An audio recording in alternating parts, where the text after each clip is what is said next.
Hello, हांव रमेश. हांव आसा अंजुना ट्रॅफिक सेल. तर फाटीं तुमी व्हिडिओ पळयलो आसतलो, हांवें घातलेलो रॅश ड्रायव्हिंग झोमॅटोची गाडी रॉंग सायडीसून काडलेली. ओके, फुडल्या गाडी आसतना.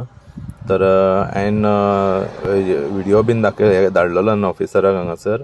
तर आमचो PR सिद्धाकांत नायक हांकां थँक्यू म्हणटा, आनी ऑफिशियल आमचो कालिदास शेट्टे साहेबाकूय थँक्यू म्हणटा की एक्शन घेतली.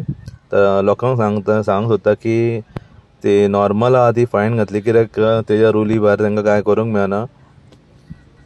तर हे आतां हांगाच सोंपना की हांव आतां जितके हांगा गाडयो चलता अंजुना वागाता त्या एरियान, ते डिफरंट स्टेटीचे तेंच्यो ते व्हिडिओ काडून एक एप्लिकेशन करून ट्रॅफिक सेल SP आनी आमच्या अंजुना पुलीस हांकां दितलो आनी दाखोवन दितलो की हे कशें चलता.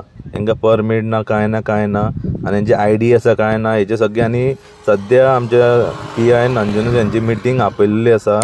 स्विगी झोमॅटो ते डिलिव्हरीचे ॲप आहा पळय, तेंची इन्चार्ज आहा, तांकां पुलीस स्टेशनाचेर आपयल्लेलो आसा. तेंची मिटींग आसतली.